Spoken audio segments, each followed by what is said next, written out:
Hey there, John. How's it going? Hey, I'm good. How are you? I'm doing well. Man, how about WOC? What? Way of Kings. It's a fun little abbreviation. Oh, Maybe I wasn't TWOC. sure if you were talking about the act of moving and not too fast, or if you were talking about the big Asian The cooking big pan. dish. Yeah. Or, okay, yeah, Way of Kings. Yeah. It's good. Yeah, it's good. we're getting close to the waterfall. I can see it on the horizon. I like that big, thick book. Yeah. You know, we only have 2 weeks of reading left after this one. Yeah. We're like right up in there. We're about to get to the best part. And if you're reading along, you may be looking at the remaining pages Right. and think, this doesn't look like 2 weeks. And you'd be right about that. Because the last week is actually only going to be like 15,000 words. It's like 1.5, kind of. Almost 1 1/3. Way low, way low. Yeah, for sure. As a matter of fact, I think our most read-a-tastic week was like 47,000 or something like that. Yeah, that sounds right. And these 2 upcoming weeks put together, I think, come up to like 38 or 39,000. Oh, really? So it's like almost one session. Yeah, so week after next, kind of a just chill, only read a little bit. Right. For me, it's not going to be anywhere near enough reading. I'm kind of bumming Yeah, out. yeah. You know what, John? Why don't we switch sides? Here. Okay. I'm going to walk over there. Sure. We always stand in the same side. Wow, I have a whole different perspective on this. I never It's knew like- that thing was on the wall there. Oh, yeah, look at that. It's like, wait, is there supposed to be a smoke detector? a smoke detector hook I into think that? that's what that's for, yeah. Huh, I guess. I mean, there's not one in here, but you don't need one in like every room. Yeah, but like, what if an electrical fire starts right down here while we're sleeping and we burn to death because of this empty slot? Oopsie doopsie. That Won't would have to worry suck. about that for too long, though. That's true. We're moving soon. Speaking out of of which, this house. next episode is going to be the last one that we are recording like this. In the same standing location. in the same room looking at each other. After this, it's all going to have to be over Discord because I'm moving to another state. Yep, and I'm moving to a different part. No, I'm also moving to a different state. You technically. are. Which is Just gonna make right over the taxes border. weird. Yeah, that's a bummer. Yeah, so dang, that's going to kind of be a bummer, I think. Unfortunately. Podcast-wise, Right.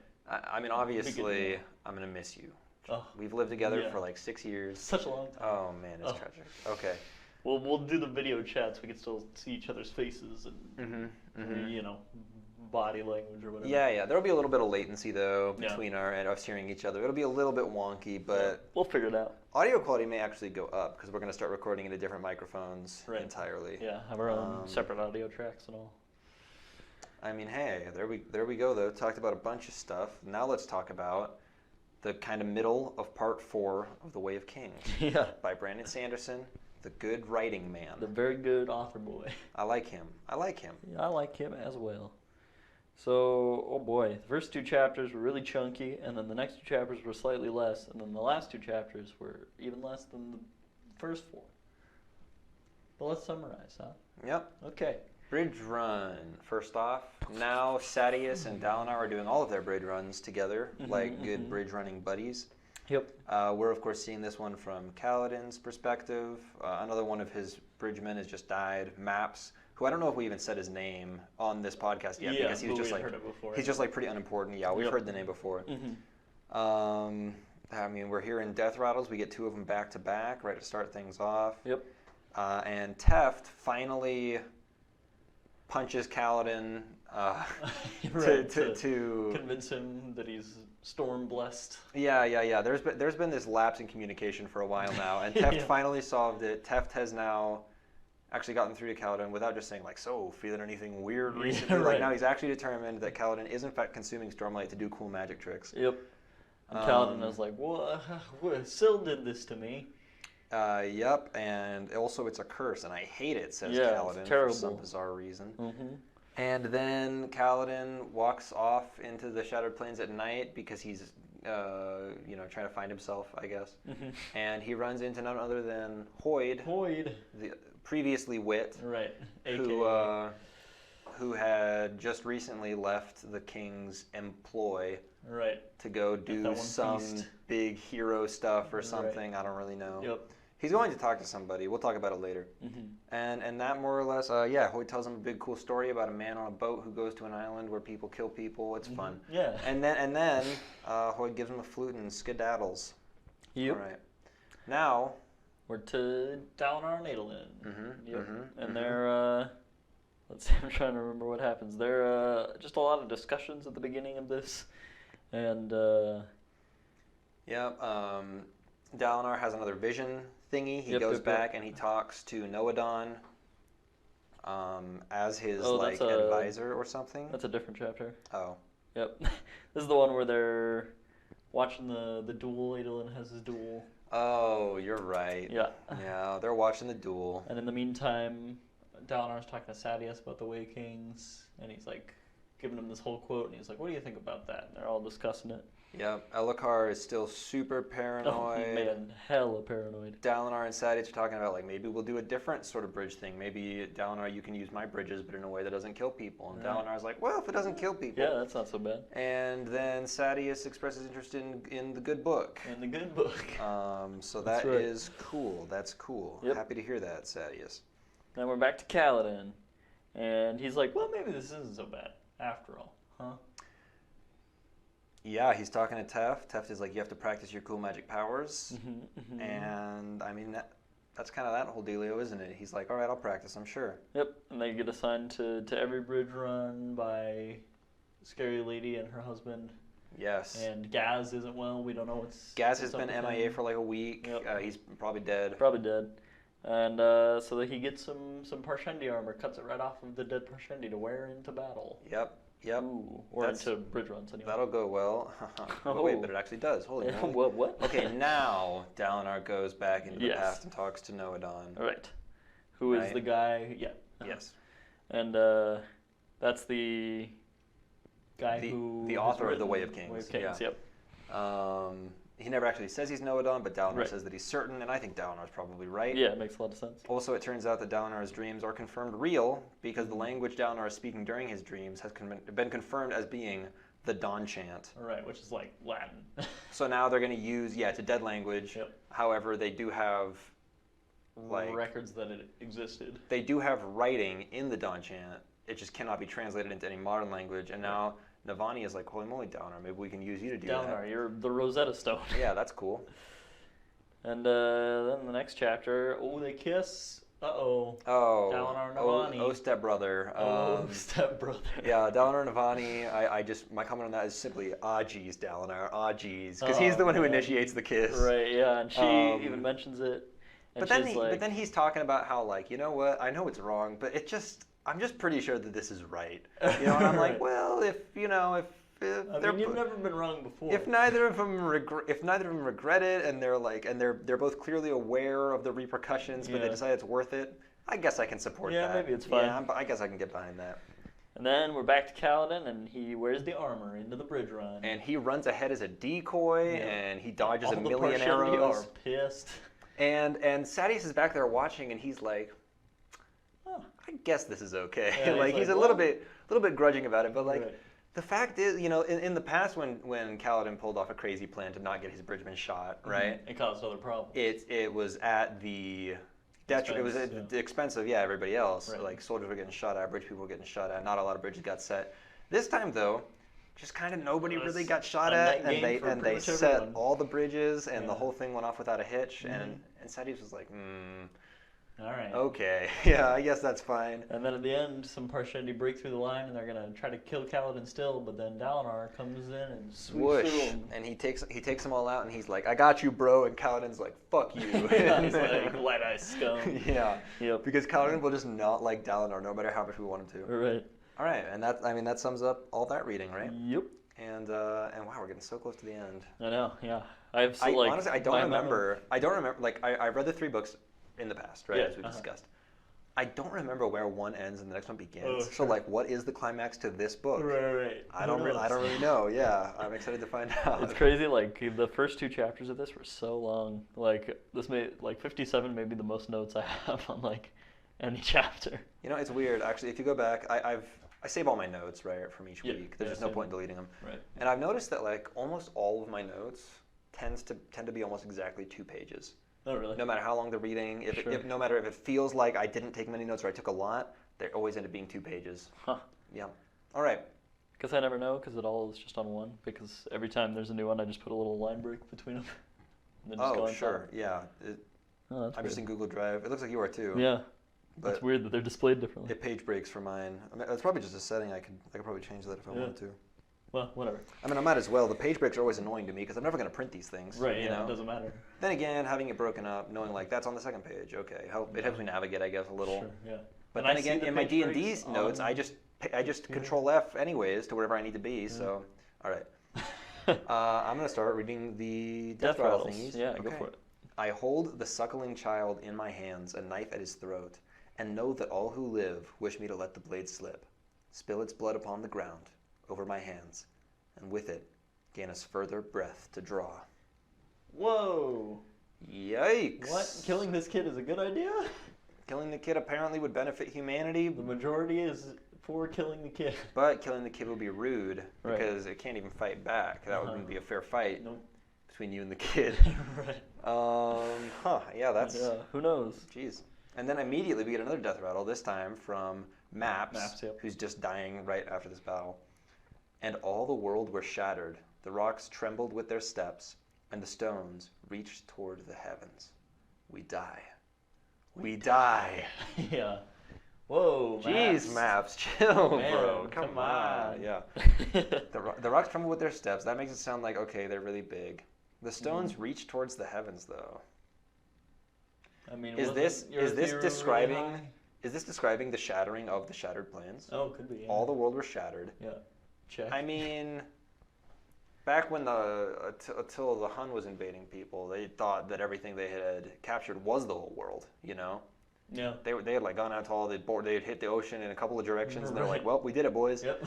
So I mean, to the person who said this the first time, maybe they're standing there in Nottin or whatever, and kaboom, a great big meteor hits or something, and they're like, "Whoa, that's the world. That looks like the world shattered to me." Yep. The rocks tremble with their steps, and the stones reach toward the heavens. That could be all the spires in the shattered plains, all the plateaus. Oh, sure. Are like kind of reaching towards the way. Not the way I would say that though. That was kind of weak. There's some interpretation there, yeah. That might have been the shattering of the shattered plains. Rest in peace, Maps. Yep. R.I.P. They're talking about the death rattles. Somebody says it seems that they're happening more often lately. Mm-hmm. Yeah. So death rattles are increasing in frequency. That can't be good. Sounds like we're accelerating towards something bad. Right. Maybe the Everstorm. Who's to say? They're planning to retrieve all the spheres, firing the arrows at the bottom of the bridge. That's working great. Mm-hmm. They've done that a couple of times since we last talked to Kaladin. And now they've got good spheres, and they're able to take care of the wounded men from other bridges, and it's all cool. Mm-hmm. I'm writing like, Teft is like probing again here, any odd experiences? And I'm like, just communicate, Teft. I wrote that note. Yeah. And then like moments later, he throws that punch at Kaladin, and I'm like, there we go. Yep. All right. Communicate with your fists. Yep. Yeah, so then Kaladin runs off, and he's like, so what's happening? Why did you do this, right? Yep. And she's like, well, I don't know if I did this. No, I guess I did. Yeah, she's like, I gave you something and I took something. And right, I'm like, oh, that sounds kind of like the Night Watch. Right, a little bit, right? Yeah. So what she's giving him is obviously these cool Stormlight powers, and what she's taking is... I mean, what she's gaining is sentient thought, but is Kaladin losing anything? Or is this just like a symbiotic, they both come out ahead sort of dealio? Seems like it is, yeah. Yeah. And she's talking about how she, is able to lash things together, like how, stuff gets stuck to their hands or whatever when she's around. And she's not a Windspren. She's something else. Right, yeah. Yeah. But we know that with when he like lashes the rock to the wall, there's a bunch of little bind spren all holding it there. So like spren are involved in the Stormlight somehow. Well, as Sil said though, are the bind spren holding it there, or are they attracted to the fact that it's being held there? Right. And I think they're just being attracted. Sure. Stormlight and stealth don't really go together. They're not hand-in-hand thingies, because when you have Stormlight in you, you glow, which just doesn't accommodate being sneaky. Right, yeah. So I wonder when Kaladin does stick stuff to stuff, this seems different from Szeth making something fall in a certain direction, right? Yeah. Because if Szeth made, let's say, a rock fall towards a cliff face, sure, it would do that, and it would thunk into it, and it would come to rest there. Right. But he could not then use it to climb up the cliff face, because it would just be like dragging it along the ground, right? When he tried to put his weight on it. It's just got like different directional gravity spread or something. Yeah, so it makes me wonder. We've seen a couple of these different powers that all seem like they are Stormlight-y, right? but can everybody do all the things? Because in that one vision, somebody was able to heal somebody else. Yeah. And Shallan was able to turn something into something else. Right. Which, as I've discussed it earlier, I do not think was due to the Soulcaster that was simply nearby. Yeah. And Szeth is able to basically fly around, and Kaladin is able to bind stuff to stuff. But these are all, each of the 4 things I just named are things that we only saw that one person do, right? Yeah. And I feel like if Szeth had more powers at his disposal, he would be using them. Oh yeah, right? absolutely. Yeah. Seems like what he except for knows maybe he the can healing do. other people one. Right. He wouldn't have had a reason to do that yet. Yeah. But otherwise, yeah, it seems like he uses everything that he knows he can use at his disposal. Yeah. Between his powers and the shard blade.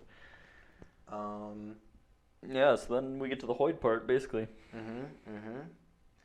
The melody sounds like it's from another place in time, he says, and I'm thinking it probably is. Yep. Yeah, it probably is from another place in time. He's playing his little flute thing, and it's echoing through the chasms, and as it comes back, he plays it a little bit more, and it's like playing with a different melody. It sounds super cool. Hoyt is doing his master storyteller thing, just like he did in Warbreaker. Warbreaker, yeah, Yep. with the smoke and all that. I had that note. Yeah, all the sand through his fingers. Mm-hmm. And then he tells him a big old metaphorical story about this guy who was what? He was like was he a radiant? No, he wasn't a radiant. He was just a big kingly dude, right? The guy that sails off to the islands. That is correct. Big kingly dude. Yep. So he makes a ship that can withstand a high storm. What the heck? Yeah. And it does, and he sails to this island, and all the people there, they have this great little society. Everything's going great. But then a girl trips and spills some water, and then they all murder her viciously. Yep, and the reason is that their emperor will not tolerate any failure. Yep. So if anybody messes up at all, they gotta get murdered. Right, and the guy's like, oh my gosh, this emperor sounds like a maniac. And they're like, well, he lives in that tower over there. And then during the story, Kaladin's like, did I know what a tower was before Hoyd described it? He's really? like, yeah, he says that. He's like, did I even know what a tower was? Well, now I'm seeing what it is. Oh, It's I think that just might like have a- been like flavor. Yeah, maybe. But anyway, so they go up to the tower where the emperor is, and they bring him down, and he's dead. What the heck? Turns out the emperor's been dead for years. Yeah, his body's like, what's the word? Decomposing. Yeah. And all the people are like, geez, that's the only reason we were killing people. Now it's our burden or whatever. Yeah, we've been killing these people for no reason. Oh, And then no. it falls into chaos, and they retreat on the high ship, and there's like fires behind them as they sail away. Yeah, and I don't know if the story really had a moral, but it's discovered basically that these people now realized that there wasn't some reason beyond themselves for the bad things they were doing, right? For it turns out, failures, right? Killing people isn't necessary. They've been doing it for no reason. They kind of suck, actually. Right, yeah. And that's a lot to bear all at once. Kaladin is able to draw mad parallels between this and, the fact that he's been saying all this time, like, everyone dies around me because I'm cursed. I have bad luck, Right. Yeah, right? he's blaming it on some, something that doesn't, no tangible thing. That's the word. Yeah. And the story kind of makes Kaladin think, well, geez, maybe I'm like those people who are murdering people on behest of this non-existent, long dead emperor. Right. Maybe I actually just need to take responsibility for this and say no, their deaths aren't just bad luck. They're something that I could have stopped, right? Yeah. And maybe I just need to try really, really hard, which sounds to me like a lot of pressure to put on one dude. Yeah. But hey, let's see. I'm gonna actually rewind just a smidgen bit. Oh, sure, yeah. Teft called Kaladin a wind runner, men who walk on walls, men who bind the storm to them. Oh, we find out, I believe it's in this chapter, that Teft, the reason he knows so many things was he was in this weird secret society waiting for the Radiants to come back or something. Yes. So that's why he knows. I say Teft's family was just part of a cult. Lame. He was holding stuff back though. It said in the chapter. Yeah. He's still, so hopefully there's more to it. Right. Because but at least that's some basis for why he knows some of these things. Yeah. And I think there was a line a while back that made it sound like the rest of this group Teft was a part of that was waiting for the return of the Radiants had died. Yeah. Wasn't there a line a while back that made it sound like they all died? Seemed like it, yeah. So we will see about that. So then, another thing, I have some more notes in here. When Hoyd first gave his name, he said, I started as words on a page. At one point, I was named for a rock, a beautiful rock that Hoyd wore, like a necklace or something. And I'm wondering, was that in another book that maybe, yeah. I missed? I don't know. Yeah. And then he said, Hoyd, it was the name of someone he should have loved, and now he's taken it for his own name. Yep. So that also makes me wonder, if we hear the name Hoid in another book, do we know that that's the same Hoid, or we now know there are two characters named Hoid, right? Right, yeah, pretty much. Yeah.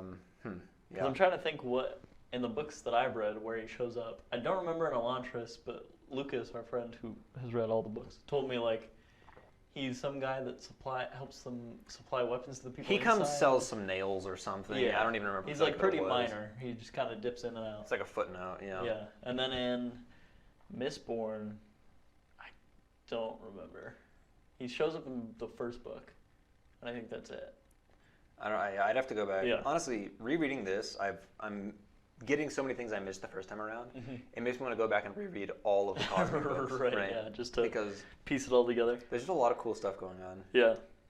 Let's see.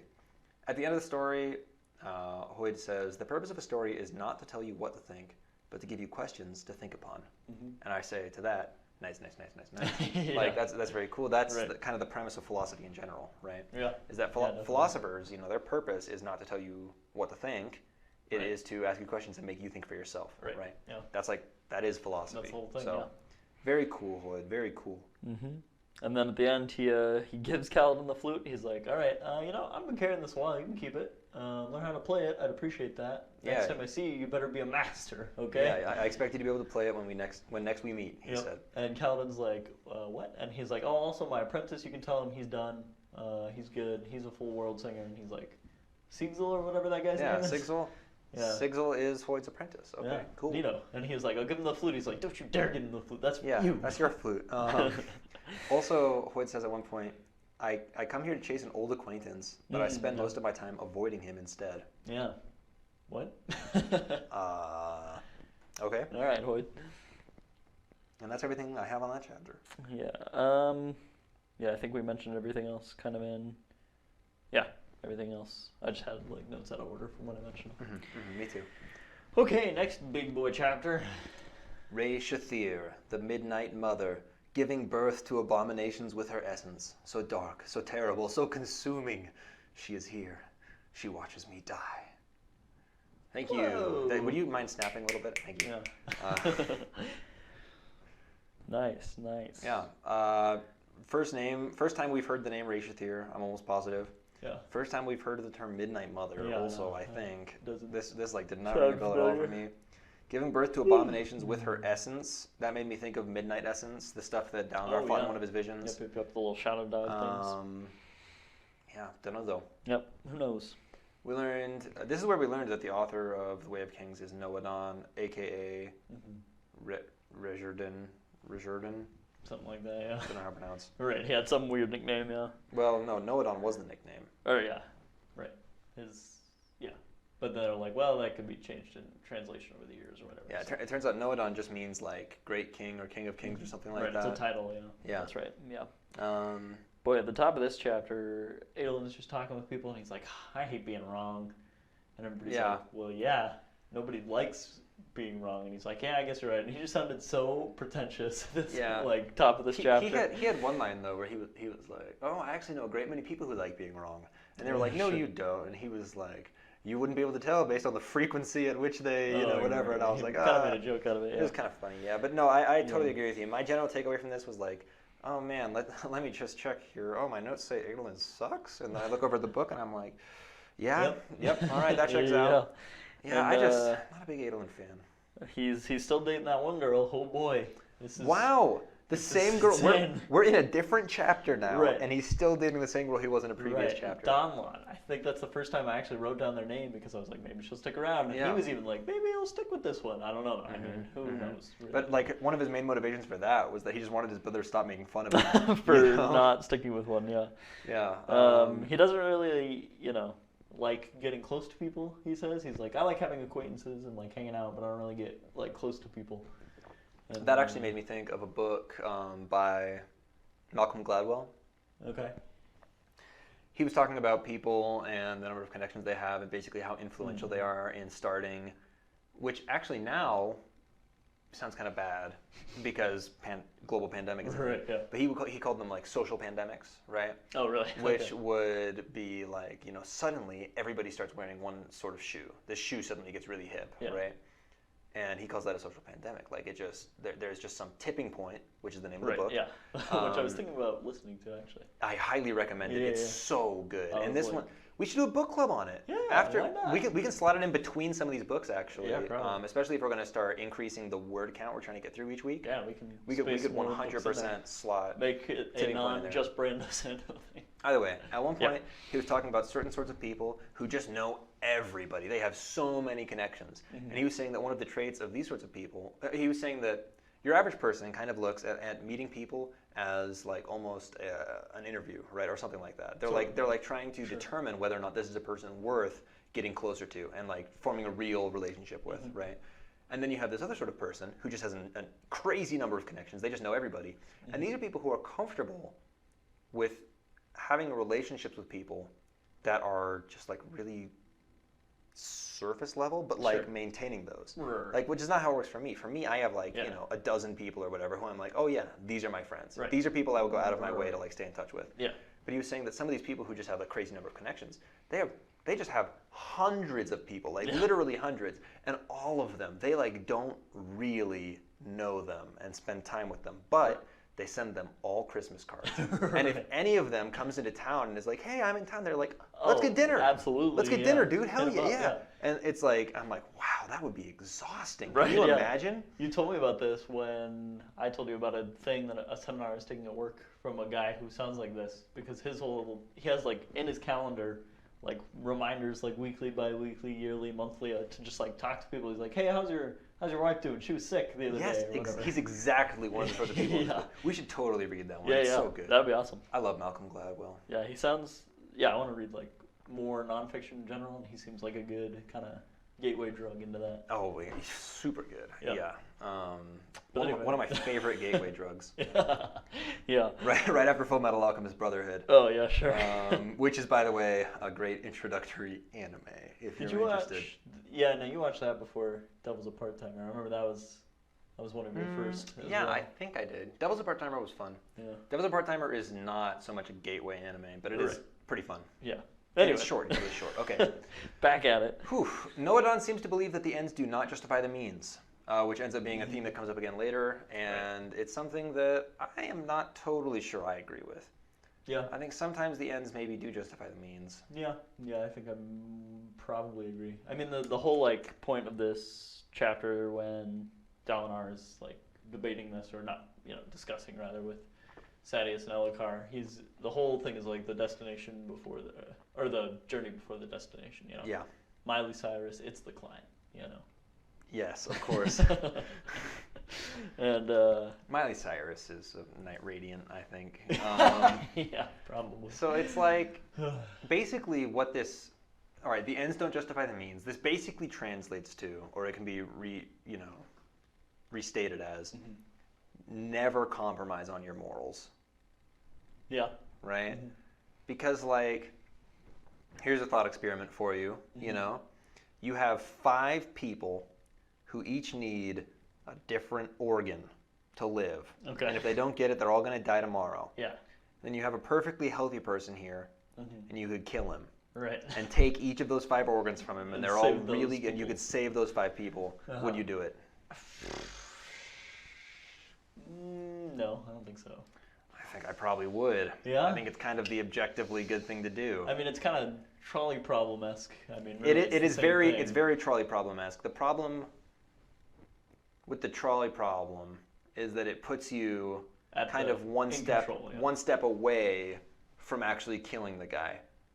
Yeah. In this one, this feels like a more this is a more visceral example Right. of This that is same like, thing. you're like, You know? breathe in this poison, and then we're going to give all your organs. Where like, yeah, you have to personally euthanize this man so you can give his organs to these other 5 people. Yeah.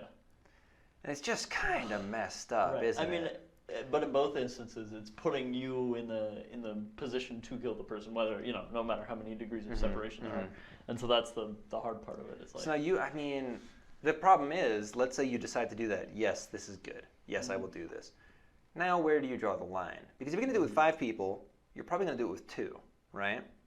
Sure. And if you're going to do it with 2, what's to stop you from just like killing an older person to save a younger person. Sure, right? You're right. Because they have variables into it, but yeah, they have longer to live. They have more to offer to society, Mm-hmm. right? This is, I would say, it's probably a good idea Yeah. to kill an older person to save a younger person, right? Sure. So where do you stop? Right. Yeah. It's hard. You know? Yeah. It's reminds me of there's a thing, a bunch of YouTubers were doing it. There was a self-driving car thing where they were like, if we're like coming up with an algorithm for a self-driving car, you know, and it's like it has to kill these like 2 elderly people or 2 young people, which should it choose? Right? Yes. And it was all kinds of questions like that, and I was like watching this video, I was like, oh boy, this sounds really tough. Yeah, and that's why with all self-driving cars now, I think with all of them currently on the market, you as the driver and the like owner of the car have to basically sign something saying, you know, I do not trust the car to drive totally autonomously. I will always be paying attention to the road, right? So now you as the driver are taking responsibility for the car's decisions. Sure. Because if the car decides something and you let it happen, it's like, well, you said you would be watching the road. You could have swerved the other way, right? So now it's the driver's fault if the car makes a decision like that, because that was going to be a big issue, right? It's like, well, like now, who's to blame? If the car chooses to go kill this guy, right? Are we going to sue the manufacturer? And the manufacturer said, no, you're not. No, you're not. You're going to sue the driver. Yeah. And it's going to be tough too, because there's some self-driving cars where there's like no override almost, you know, like they're coming up with like, you know, taxi services, and obviously they don't want somebody like hijacking their taxi. Yeah, well, that's the thing. We might have actually already reached this point. I think what I was just saying actually was true as of like a year or two ago. Yeah. We might have progressed to the point now where there are some fully autonomous vehicles that have no driver present. Right. And for those, I don't know how that would work. Right. Yeah. What's the law there? Yeah. That's kind of crazy. Yeah. Yeah. All right. So the idea though is that if you never compromise on your morals, right? You say the ends do not justify the means. Every step of the way must be just. Right? Well, now you've stepped into superhero territory. Now you can hang out with Superman, Spider-Man, and all them. That's very cool. Yeah. So Noadon's up there with those guys, and I don't know if it's entirely practical, but it does sound. It makes you sound Certainly like a total noble. baller. Yeah. Right. Elokar says something. He's being paranoid, right? He says he sees faces in mirrors, twisted. And inhuman. Ooh, and I'm like, I think I know another person who might relate. Man, and her name is Shallan. Never would have guessed Shallan and Elokar were the same person. That was like crazy to me. I know. I was like, what a plot twist! Holy moly! Yeah. And because I mean, that also tells you that everything happening with Shallan is actually several months in the past before her transition. Yeah, crazy. No, these are bad jokes. Okay.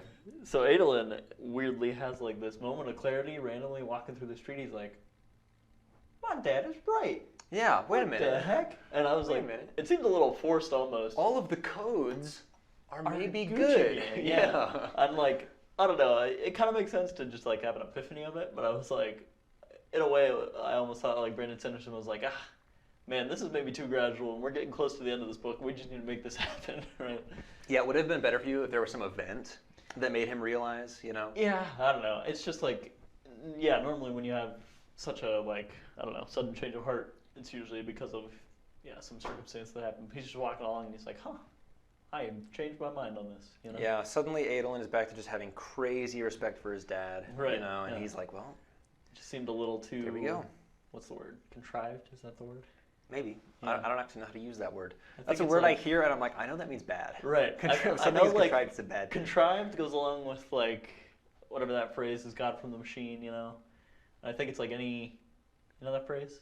Deus Ex Machina or whatever. Oh, Deus Ex Machina, yeah. I'm familiar with that. There's a game called Deus Ex, but I always thought it was pronounced Deus Ex Machina. Yeah, it's Deus, I think. Okay. And the whole thing is like, I don't exactly know where God from the machine comes from, but it's just like, it just works out, right? It's just like, here's this thing that just suddenly it happens, right? Because, I'm gonna have to look that up. Yeah, I think that's what it means. This is just all. Well, I trust you on that's what it means, but I want to look up like the context and the history. Sure, all that stuff. And so that's what this felt like to me. Was just like, poof, this happens because it needs to, right?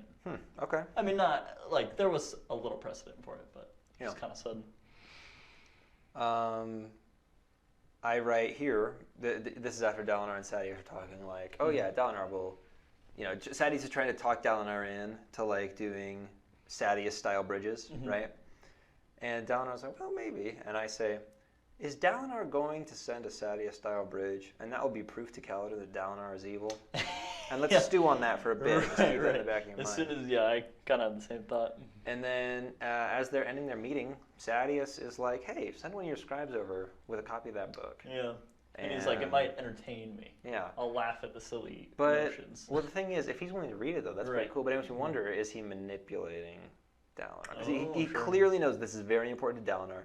So is he saying, like, just in passing, like, oh, hey, send me a copy of that. Shoot me a link to your blog. Maybe I'll listen to it, even though it's clearly a big joke. And then Dalinar is sitting there thinking, like, oh, okay, we made progress today. Yeah, we're cool dudes.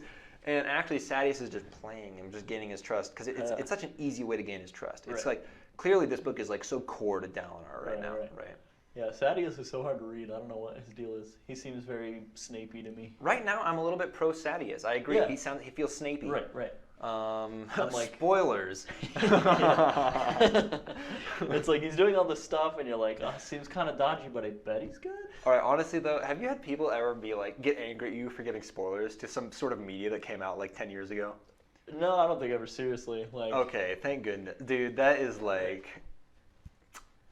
Yeah, because I read Harry Potter way after everybody else. Like I had not read any of the books or seen any of the movies. Well, I had like seen bits and pieces of some of it, but I hadn't sat down and read the whole thing and watched all the movies until like 3 or 4 years ago. Yeah. And like I knew all the spoilers, but it didn't really take it away that much because it was like over.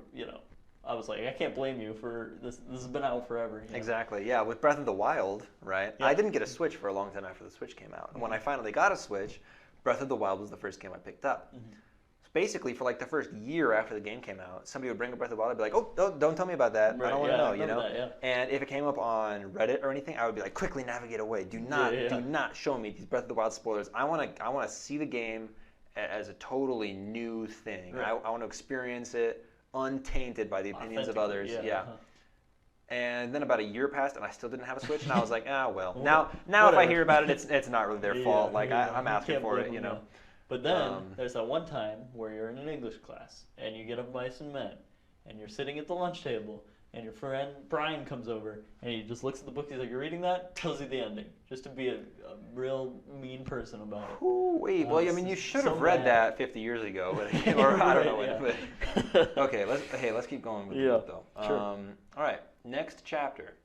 Above the final void I hang, friends behind, friends before. The feast I must drink clings to their faces, and the words I must speak spark in my mind. The old oaths will be spoken anew.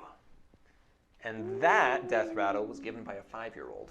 Yeah, that's right. So everybody's like, whoa. Yeah, yikes, buddy. Jeez. Holy moly. Yeah.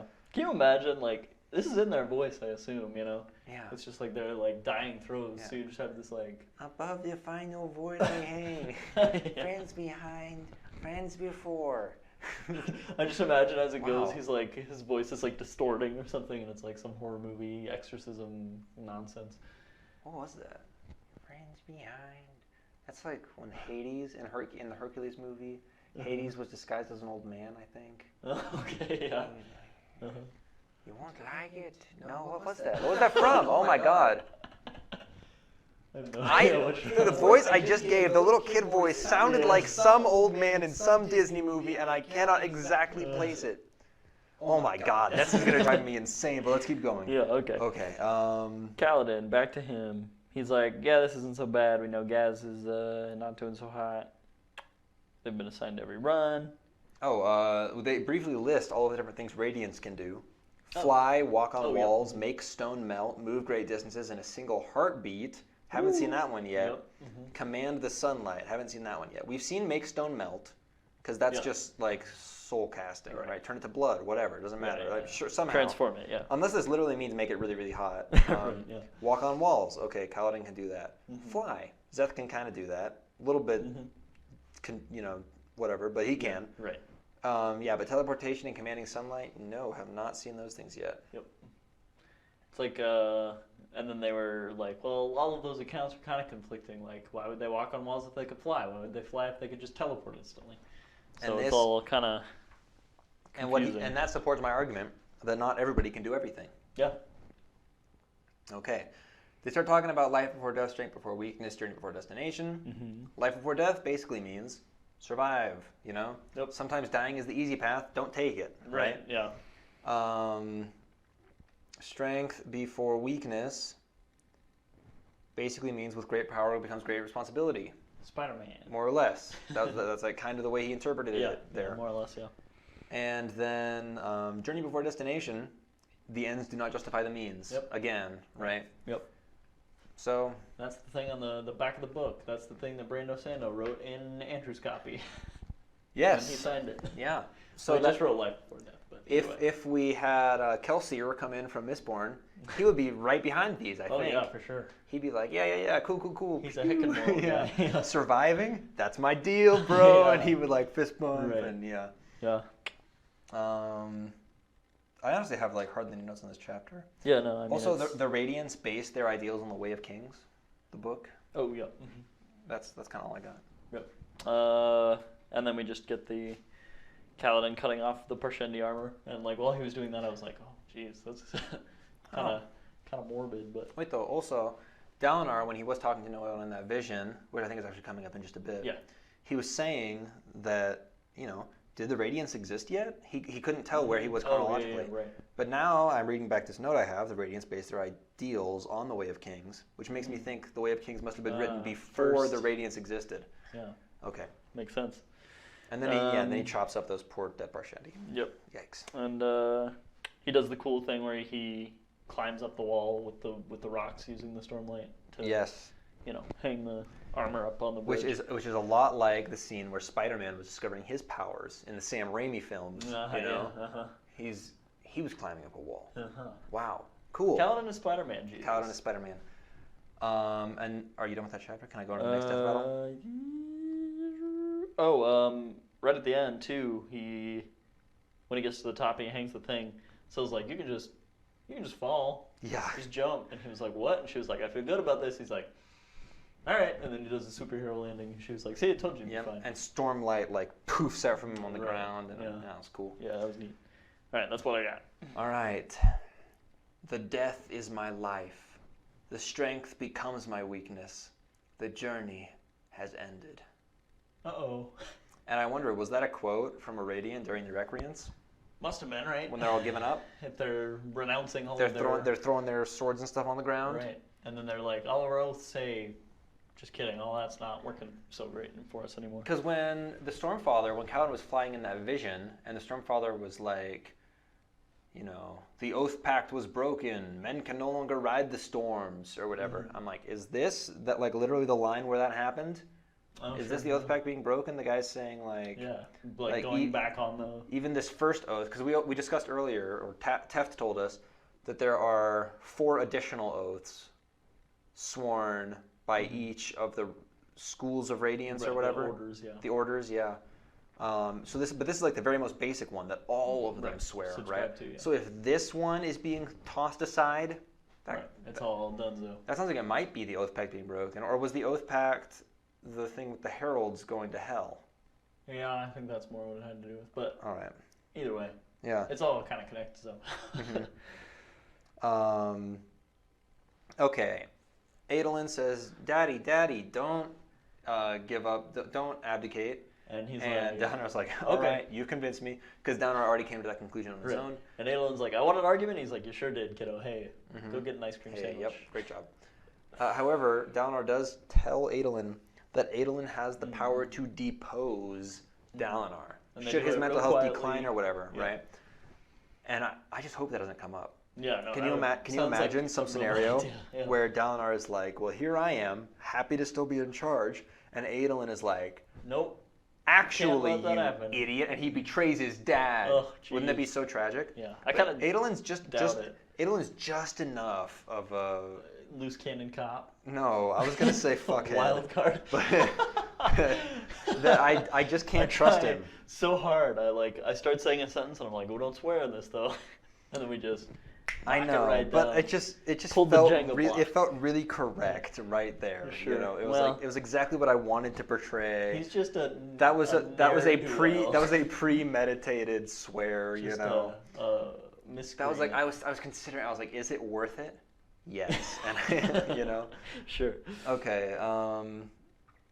Storm wardens are just meteorologists. Haha. I have written. Yeah, he's like, Okay. they're so important, but they're like, you know, they do their best, but they don't always get it, or whatever. Navani is asking him about the Fabrials and his visions, and he's like, there aren't any. Mm-hmm. The shard blades seem out of place, like they're too technologically advanced for everything else he's seeing. Yeah, and she's like, well, that tells us things, you know. Yeah, I say everything else is disproportionately primitive. Mm-hmm. In his vision, Dalinar is someone called Karm, who is an advisor to Noadon. Yeah. They're talking about some sort of surge. They're talking about some surge binder man. Mm-hmm. Some binding. He had something called like the Nile bond or something, which was a binding that gave him more wisdom or something. Yeah, there was some weird. And Dalinar was like, how can I? Because he decides to actually kind of go along with the visions, like play along as best he can. And he's like, I'll ask these questions in a way that makes it sound like I'm just, you know, giving him food for thought or whatever. Yeah. But yeah, we don't get a whole lot out of it. Noadon also says all Spren are not as discerning as Honor Spren. Right. Yeah, that was weird. Discerning. So, like Syl has bound to Kaladin, there are some group of Honor Spren that have bound to some group of people. And then there are other Spren that can also bind to people. Right. And they sometimes bond to people who are bad people.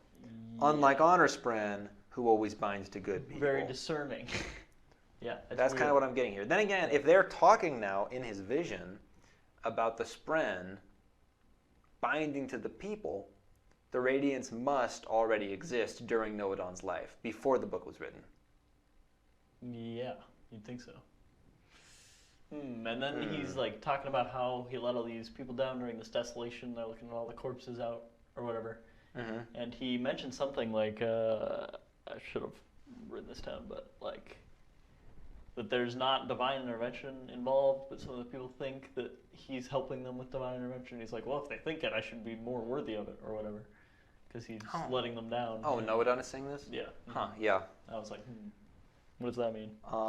Like something also, to do with the heralds? they're in Kholinar. The Almighty. Oh, yeah. Yeah, Right. They're in old-timey Kholinar. Yeah, Dalinar's hometown.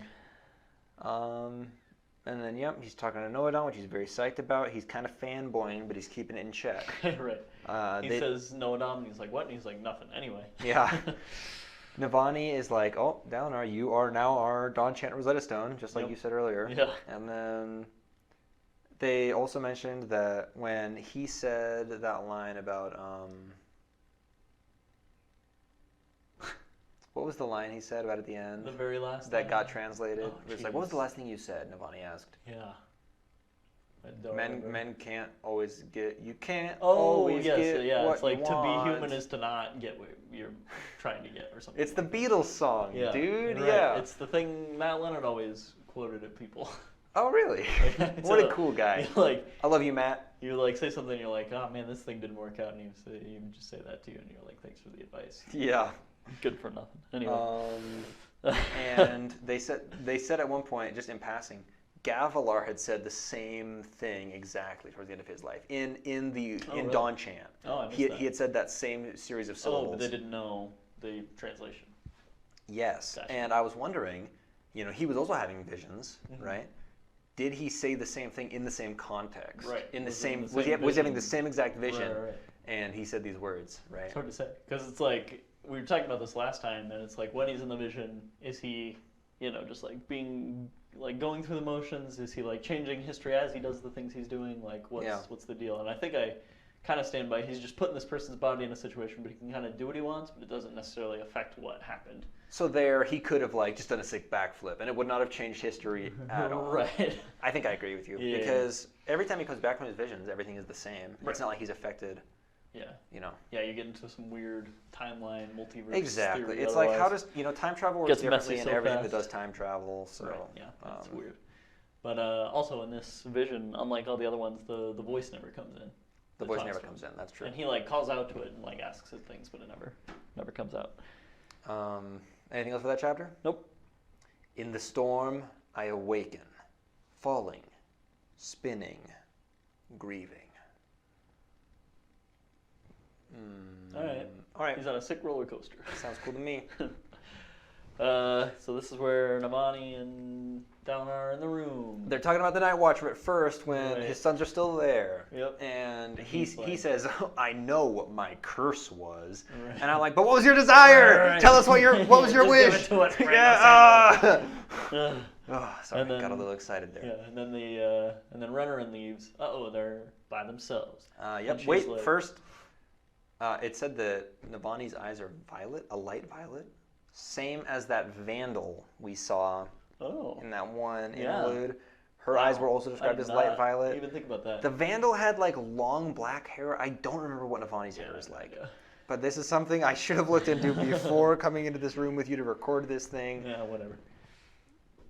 All right. Yeah, strange. Okay, go on. Yeah, so Renarin leaves. And there's all this tension, as there is. Should we act out this scene just to... And so then she's like, man, ever since Gavilar died, I'm just the dead king's wife, you know? Nobody lets me talk about politics. I'm a relic. I sit in my retirement, and I'm so bored. Yep. And I'm useless now that I'm just the... And he's like, oh, shut up, you, come here. And he kisses her. Yep. And it goes on for too long. But just long enough. And then he pulls away, and he's like... I swear, like half of the lines in this bit after the kiss were just like, and it was too much, but it was just enough. And he hated it, but he loved it. It was just like, that was Reading like... this paragraph, I was like, this is what it's like to read a shitty romance novel. I was like, now I've had that experience for myself. And like Dalinar's wearing one of those like big puffy white shirts with like half the buttons undone. And you can see his chest hair is just like bursting out. He's just had rippling muscles and really long flowing blonde hair. A blue jay nests in his chest hair during the scene. The clouds part. Yeah. It's fun. Yep. All right. Also, we learned that the death rattles are increasing in frequency. Yep. And the high storms are increasing in strength. Right. The storm watcher weathermen. Storm boys. Yeah, the stormy boys. And we know that people are now recording the death rattles because they're seeming more significant somehow. Yes. So I wonder if we'll find out who's recording the death rattles we've been hearing. Right. Yeah. But yeah, then so they pull out of this thing and he's like, whoa, hey, that was wrong, and she's like, hold me. And yeah. He's like, okay. And if you insist. Right. Yeah. And the whole time they're like, this is wrong, but maybe it's fine. I mean, we're both cool with it. Gavilar's dead. What's he gonna do about it, you know? And it's just like mildly uncomfortable, but you're like, maybe this is fine. And it's. I mean, it kind of seems like they're gonna keep it up somehow. Push ahead with this whole. They're like, we can get through this together. And I was like, yeah. So we'll see how that shakes out. Yeah. You know, something bad is going to come of it. Oh yeah. But maybe it'll be fine. Yeah. Or maybe they'll get dual executed at the hand of. The rest of the book is the Scarlet Letter. Surprisingly, Gaz. Oh. He's the executioner. That's why he's been gone for a week. That's a plot twist that I didn't expect because it's so bad. It's be a really bad plot twist. And then Gaz ends up being the hero of the whole series. Wow. But that's why we had that one chapter from his viewpoint. Brando Sando was giving us breadcrumbs. Bum, bum, bum, bum. Okay, let's finish this up. The darkness becomes a palace. Let it rule. Let it rule. Okay. I don't know. Yep. All right. And here, my first note is, what did Kaladin do with the flute? Yeah, I was thinking. Where is that? Is that just back in the barracks or what? Because he's on a bridge run now. Right, he doesn't have it on him now, right? Right. It's like, is it just back in the barracks? Right. Did he bury it somewhere? Yeah. Right. Moash is cool now. Mm-hmm. Kaladin stands up to the soldier. He's like, "Give me the water," and he's like, "No." He says the bridge felt heavier than ever before. Yeah, that was weird. Is that just because he was nervous or something? I don't know. Yeah. And it kind of makes sense when he does the run because he brings in all the stormlight and he's like, oh, this is what I'm supposed to be like all the time. You know, this is like what it really means to be alive, and everything else is just like. Up to this point, I was crippled, and now I've been healed. Yeah. Now I'm acting at my. That's when he has the stormlight. He says, now I'm just finally reaching my maximum capacity. Previously, I didn't even know I could get here, but now that I do know it, this is how I should have been all along. Yeah. Okay. he sees Dalinar following behind with the Sadeas-style bridges, and Kaladin says, So much for his honor. Yeah, I'm like, shut up. Is that how you think about Kaladin's voice in your mind? We've already had this discussion. So much for his honor. This is a bad bit. All right. So he runs out in front, and the Matal, the soldier that's running the bridge cruise on that day, he's like, "What are you doing? You're crazy!" But he like breathes in the stormlight. Aladdin. Oh, it was the old man from Aladdin. It was Jafar disguised as the old man. Yes! Yes! Okay, sorry. Victory! Screech. You're not doing that. Oh, yeah, that's true. Okay. We both had our bad bits. Now we can keep going. So he runs out, and then Lopin throws him all the armor, and he throws it on the Parshendi. You're like, whoa! Yeah, hey, is he wearing dead Parshendi? Whoa, that dude. pisses us off, and they all aim at him. And they shoot him. They shoot him like crazy, but he's just dodging like a like a boss. Dodge, you know. Yeah. And he does a bunch of flips. And can dodge a bunch of arrows. You can dodge a ball. And they're like scraping him, shing, shing, shing. But he's just like healing as he gets like grazed. Yeah. Glancing blows is the word I'm trying to think of. Yeah, he's like catching him on the shield, and it probably looks super cool. Yeah, he probably looks baller as heck. That would be another good scene to put in the show, in the movie. And he takes all the arrows, and like nobody loses men. Some get injured a little bit, but all the bridges get laid down, and like they run across, and it's a great assault. And yeah, I'm writing here, oh God, if this works too well, I'll have to do it again. This isn't exactly a covert operation. No, yeah, he's very much in the limelight, but it works out, unlike the side bridge trend thing. And Sadeas comes on over to the Mr. Primary Bridge Man, and Kaladin is like, he walks up to, he's like, hey, just hi there. Hey, that was me. And Sadeas says, all 20 bridges set with nary a casualty. It seems like a waste somehow. And I'm like, Sadeas, come on, dude. Yeah. And he promotes the guy. And the guy gets mad at Kaladin. And because then the guy was promoted, Kaladin, he turns to Kaladin, he's like, how dare you attempt that? Kaladin's like, but it worked. And the guy's like, I could get you strung out. I can't fault you for that. Yeah. I guess it did work, yeah. Yep. And then he walks over to Shen, and Shen is just like crying. Yeah, Shen's like having a breakdown upset, because obviously Kaladin just like dishonored his whole race. Kaladin just like shattered his whole worldview. You know, a lot of cool stuff. Yep. And then he's healing a guy, and then a bunch of Parshendi like break out. Like they're willing to like basically sacrifice themselves to just shoot the heck out of Kaladin because what he just did was such a dick move. Right. Yeah. You know? So dishonorable to the whole culture. And Kaladin is looking up at these guys, all these archers, getting in position and like drawing their bows and knocking arrows and whatnot. He's like, oh dang. Yeah, he's like, I really cannot prevent this. I think we're all gonna die. Yeah. He's like, this sucks. He was like, no, it's gonna happen again.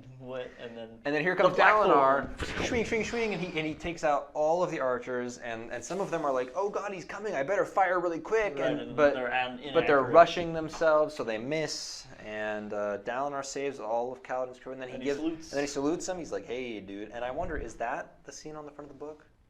Oh. No, because I think the scene it was just two people, right, looking at each other across the Shattered Plains. Yeah. Yeah. So well, whatever. Yeah. But yeah, he salutes across the Shattered. He's like, "Hey, I got you." And Kaladin is like, "What a douche." You know? Well, at the end, he's like, "Why did he do that?" And he's like a little. Kaladin's like, "No." What Kaladin says, he's like, "No. He was just going for some easy targets." Well, somebody else says that. He wasn't doing it to help us. Somebody else was like, "That was probably just opportunistic, right?" And Kaladin's like, "Yeah." But then he like thinks about it. He's like, "Well, yeah, I don't know though." Yeah. He seemed like he was a little confused. Also, Kaladin went into this battle wearing like some of those glyphs on his arm, on an armband. Yeah. And I my last note is $20 says they'll all be wearing those armbands. Oh yeah, well one of them was even like, I should get one of those. Yep. You want to take the bet, John? No. Oh, come on. All right. Like why would I take any bet of something that's going to happen in these books that you've already read? Well, I don't remember all the details. I mean, yeah, your memory is terrible. Maybe it's not a bad idea. But anyway, I just imagine all of them running in, and it's like a banner on their arm that just says like John 3:16 or whatever. Like, getting in there. So what's next? Well, next time we're going to be reading up through the end of part 4, and then we've only got a little smidgen bit left before we're done with the whole book. And we get so to new book. We have to read up through chapter 69. Don't. Thank you. And this next reading section is actually pretty short. I think it's only like 32,000 words or something like that. Okay. Yeah, so. Cool. Bow, bow, bow, bow, bow, bow, bow, bow, bow. Wait, Kings, it's a book about a guy and another guy, Shalana, is also there. I was going to keep going. I already felt bad about it. All right, so for our little ending bit here, I'm going to shoot like 200 arrows at you, and you just got to dodge them, okay? Okay, go for it. All right. Twang, twang, twang, twang, twang. Oh, God, John, you didn't dodge any. I don't have. Oh, wait, no, you dodged one. Yes. Nice, dude. All right, hey, thanks for listening. Read up through chapter 69 by next Tuesday. And I mean, hey, we'll be seeing you. You know, I'm Sam, and I'm John. and thanks for listening. Books.